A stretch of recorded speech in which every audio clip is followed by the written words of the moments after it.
Good morning, everyone, in Science and Values. What I want to do in this first video is to give you a lecture slash discussion of the readings for this week. There's quite a bit to read um, for this week. You have readings from Kevin Elliot. You needed to read all of chapter 1 from the Elliot text. You needed to read part of chapter 5 from the Elliot text. Needed to read the PDF titled The Moral Responsibilities of Scientists, um, written by Heather Douglas. That can be found on Canvas as a PDF. And then I have several other links on the syllabus to outside articles that are sort of contemporary examples that are relevant, that tie in with the readings from this week. Um, Something I want to say first is that, and I mentioned this in the introductory lecture video, is that there is a view um, among certain philosophers of science, and this has been defended in the 20th century. Kevin Elliot mentions it in his book. If you notice in the Heather Douglas reading, um, the title of her larger book, the reading is a chapter from her larger book. The title of her book is Science, Policy, and the Value-Free Ideal. And so it's important to understand that Eliot and Douglas's arguments are made against the backdrop of this concept or position known as the value-free ideal, which is an argument that suggests that science, due to its enterprise as something that simply produces knowledge, that science is engaged in a description of the world. Scientists produce knowledge and share that knowledge, but that scientists ought to remain immune from value considerations, because of the potential of value considerations to interfere with what many regard as the neutral activity of science. And the general worry is something like Eliot mentions at the beginning of his book, which is that we might worry about something like the politicization of science, which we would regard as just inappropriate. Science has no place for politics. Indeed, every day on the news during the coronavirus, right now, we see the problem when politics influences science. You might also think of religious values as having a improper impact on science. That one's religious views have nothing to do with the way that one does science. Similarly, one's political views have nothing to do with the way that one performs scientific research.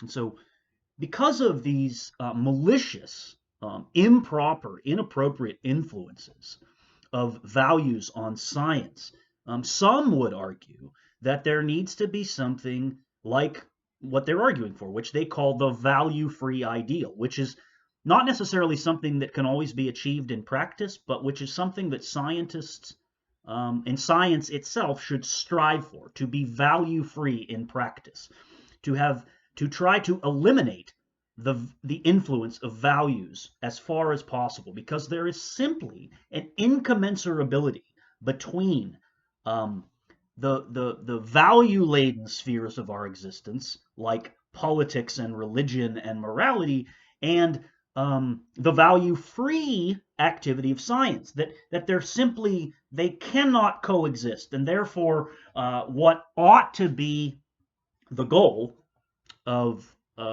science and scientists is to remain value free. Now, Elliot and Douglas both are making their arguments against the backdrop of this position, and both of them largely regard this kind of position as untenable, which is to say, unrealistic. It's first of all, we might ask two questions about the value-free ideal.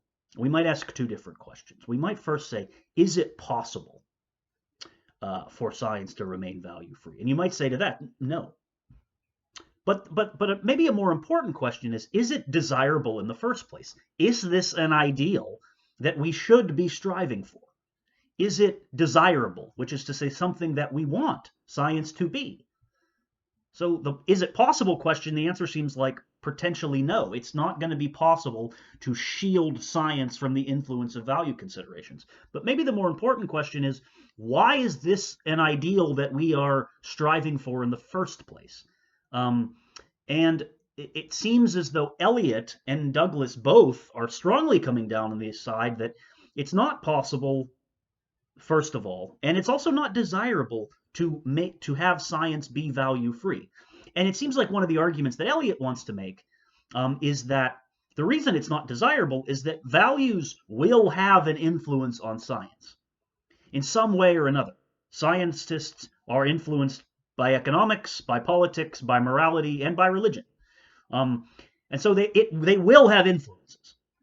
The question is, wouldn't it be better if we have an open discussion about the influences of values on science, rather than leaving them hidden in the background and pretending as though science is value-free, when in fact values are having an influence at every step of the way. And so it's that kind of project that Elliot is up to in this book. Elliot is writing this book to expose the ways that values influence science. And I think it's going to be surprising to you as we move through this, the ways in which values influence science, because your first intuition might be that politics is the first realm of values that should have no influence on science. And I think the example that Elliot opens his book with about the two scientists in the Soviet Union shows us a very clear and obvious inappropriate influence of values on science. We see it obviously. Scientists should not be taking their cues from politicians, because then science becomes subsumed under some political ideology, and it is not being used for the right purposes. In fact, science might be co-opted and used to harm people in these cases. But simply because your first intuitions, when you hear values in science, simply because your first intuitions are politics and religion, simply because those are what first come to mind, that doesn't mean that those are the only ways that values influence science. And Elliot is going to expose, at least and we're not getting to a lot of the text, but at least in the chapters that we read, and indeed that even starts in today's reading, in chapter 5, there are a lot of ways that values influence science that have nothing to do with politics and religion, and that we should attempt to expose and discuss whether those value influences are appropriate or not. And so that gets to the heart of Eliot's book. So I want to just so if you turn to page, I am looking here at page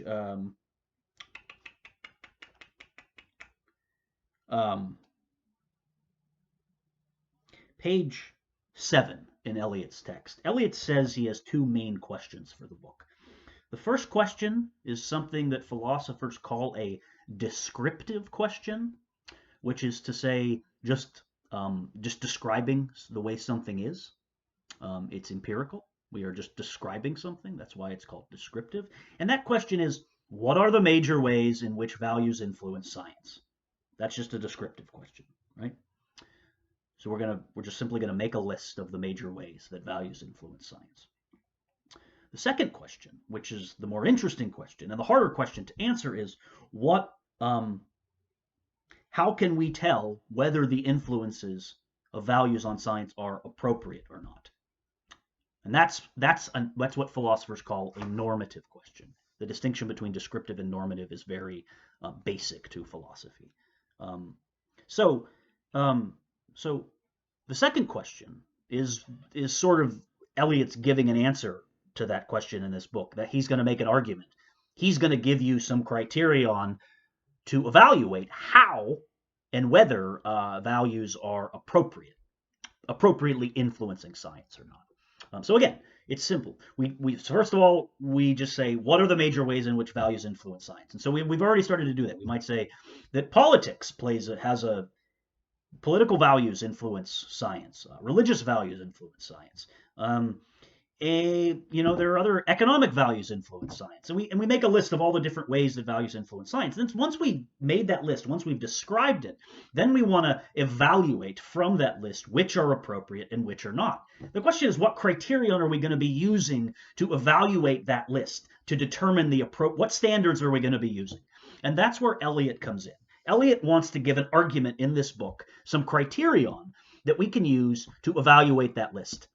And the first, so there are going to be three criterion that Elliot is going to give us in this first chapter. The first of all is that if values are influencing science, the values need to be transparent. Scientists need to be upfront and honest and open about the value influences that are, involved in their research, involved in their methodologies, involved in the claims that they're making to the public. They need to be upfront and honest and say, here is I have a vested interest in X, and here's how value X is influencing me. It might be something as simple as, I have chosen to study problem X using this method as opposed to this method. And that itself is a value consideration, because you are choosing to say that I like this method as opposed to this method because it does this as opposed to this. And using this method requires me to make these assumptions rather than these assumptions. And so just that's an example of being transparent about your values. So that's one. Another criterion that Elliot is going to use is representativeness. This one is probably one of the more controversial ones that Elliot is going to consider. And this won't come up explicitly as much in this class, but Elliot says that what should we study is the question that's going to tell us when scientists are deciding what they should study. Elliot says that the things that scientists study should be representative of larger social values, which is to say that the topics when they're so this would happen at two levels. There's first of all the level of what you're going to pursue in the first place. Is what you're going to pursue is it an important social priority that has an effect on a large population of people? And so what you're studying should be representative of what the larger society values. So that is more of a controversial claim than the first one. The transparency one you might think is more obvious, but Elliot is going to say that what scientists study and how they study it should be representative of larger social values. Because science has such an impact and an effect on society, and because it's embedded within society, then what scientists study should represent larger social values. And there's a second level of this, and that comes in at the level of funding, that when science is publicly funded by the government, for example, that projects should only be funded that represent larger social priorities and larger social values. So that's his second criterion. The third one is engagement. Elliot says that scientists ought to engage with the various stakeholders involved when they are deciding. They should engage with the public, with other scientists, anyone who might be affected or potentially affected by their research or by their practices needs to be engaged so that so we can determine whether the values are appropriate or not.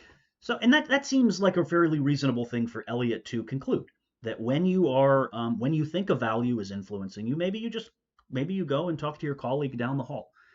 Maybe you go and talk to a fellow scientists at another university.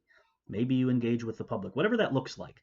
But if you think that there is a value that is influencing you in some way, that you engage with. So that's how Elliot's going to say that scientists need to be transparent about their value influences. That's one way to evaluate the appropriateness of science value interaction. They also need to ask themselves when they are deciding what to study, is what I'm studying representative of a large social problem? Um, should I be wasting my time studying this if it really has no benefits or helpful impacts to the larger society? Um, so that's another consideration. And also at that level, when we're deciding what to fund, when a grant is being approved, for example, we have to ask ourselves, um, is this particular grant or project something that should be studied? Because or should we give the money to something else that has a better potential to influence society and have a positive impact? And then the third one is the engagement criteria, that scientists need to be engaging with others to determine the appropriate influences of values on their practice. And so those three different criteria are Eliot's argument for the book. So big takeaways: the descriptive and the normative question, the value-free ideal as the backdrop against which Elliot is making his argument, and then his three criterion of transparency, engagement, and representativeness.